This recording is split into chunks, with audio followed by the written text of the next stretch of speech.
Hello everybody, welcome to another Illustrator CS6 tutorial, and in this tutorial I'm going to show you how to fix what's going on when you start putting in too much text into a text box and it doesn't all show up. So that's called overflow type, and I'm just basically going to show you how to work around with that.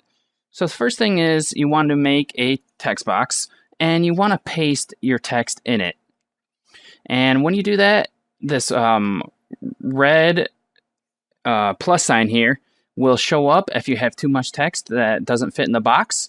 So one way you can fix this is by double clicking on the red plus sign, and it'll create a another box here that keeps the sentence going. If you keep on double clicking the boxes, you'll get a couple more boxes. If you move them around, you can see that they're connected by these threads, and this is called threading the type, and threading the overflow type is actually what it's called.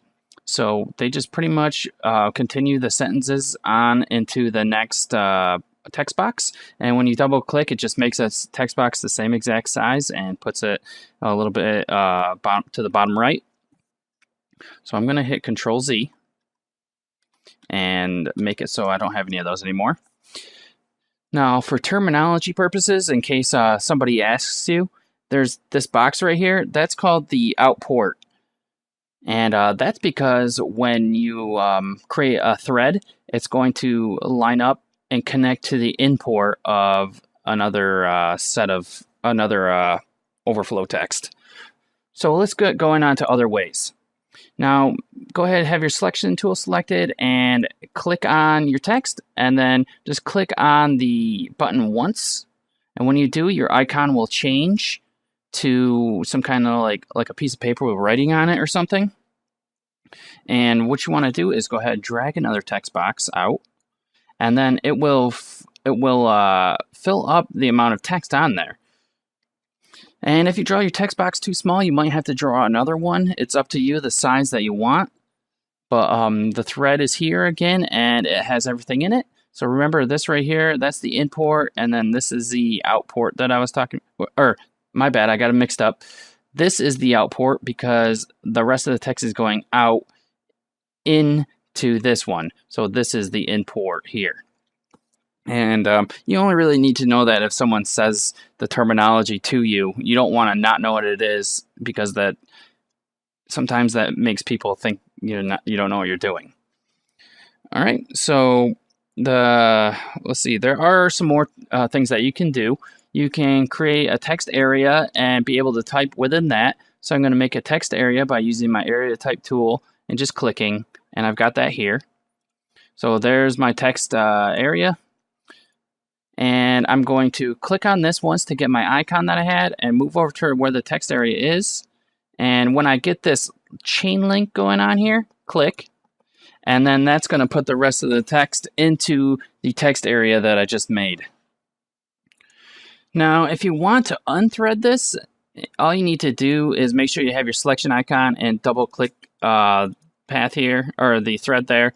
And let me get to it. Yep, and now it is not threaded anymore. So you just either double click on the import or the outport of the selected object that you have. And I'm going to go back, undo. All right. And the next thing I want to show you is how to unthread or disconnect a type object. So make sure you have your selection tool selected again, and you want to select a threaded type object that you want to release or disconnect, so this one.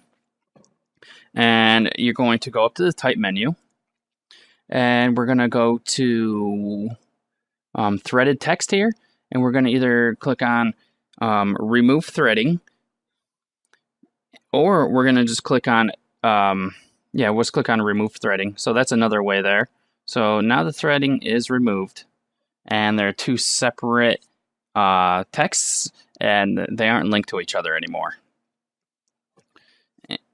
And that's pretty much it. That's it for threading text, I think. Yep. So that's how you work with the overflow text and get that into like a workable situation for you. So without having to resize the text box. So if you pretty much, let me go back. If you just want to have all this in the same box, all you need to do is just resize your text box, and will be in there. Just resize it big enough, and it'll be in there. So that's it for the tutorial. Thanks a lot for watching. I hope you guys have a great day.